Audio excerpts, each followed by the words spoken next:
Welcome to the Empowering Story Podcast. This is a space where healing is allowed to take its own shape. Nothing here is rushed. Nothing is measured. We listen to what's already present and to what might be ready to move in its own time. We live in an era where almost anyone can tell you their exact psychological profile. We have an incredibly detailed vocabulary for our daily struggles. People casually introduce themselves as neurodivergent, anxiously attached, an empath, or a trauma survivor.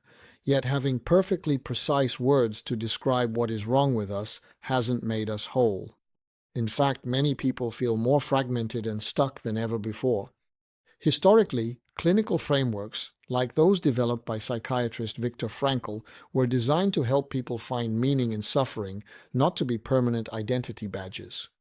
Previous generations relied on broad, fluid cultural descriptors.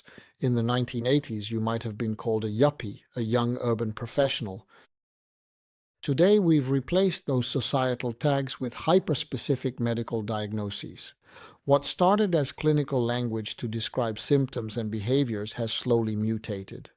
It has become a cage dictating how we perceive our entire selves. You can hear this shift in how we speak. We no longer say, I experience symptoms of ADHD. We say, I am ADHD. Social media algorithms and online personality quizzes accelerate this. They take highly complex, nuanced human experiences and flatten them into entertaining, shareable profile tags. The sociologist Erich Fromm observed that modern freedom actually produces a deep anxiety about who we are. To stabilize ourselves, we constantly search for defined roles and clear categories to belong to. Psychologists call this identity foreclosure. Identity foreclosure is a developmental stage where a person prematurely commits to a specific label, allowing that single category to organize their entire personality and effectively halt any further psychological growth. If your entire sense of self is built around a disorder or around being a survivor, true healing actually becomes a threat. Getting better would require the erasure of who you think you are.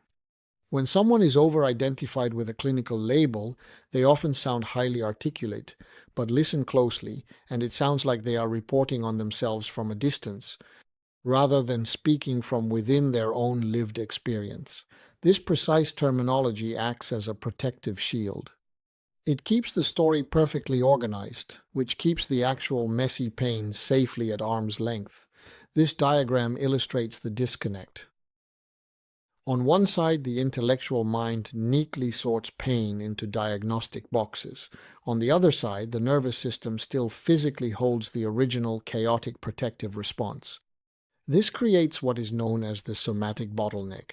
It is the exact moment a person is asked to drop the psychological jargon and simply explain what happened using their own words. The moment they try to use their own language, their breathing changes, their physical tension rises. The intellectual understanding has not reached the physical body. Knowing the clinical terms for your pain is entirely different from actually integrating that experience into your physical and emotional reality. To break through that clinical shield, you must move away from rigid categorization. The mechanism is the messy, active process of expressive writing. The psychologist James Pennebaker pioneered research into this. He found that when people write their own stories to create a coherent narrative, they experience significantly improved psychological and physical health outcomes. Writing forces specificity. You cannot hide inside a vague diagnostic category when you must choose exact words and connect events. Those who improved moved from fragmented descriptions of their pain toward a fully authored life story. This process of narrative integration proves that true healing doesn't come from finding the perfect diagnostic label. It comes from successfully authoring your own life.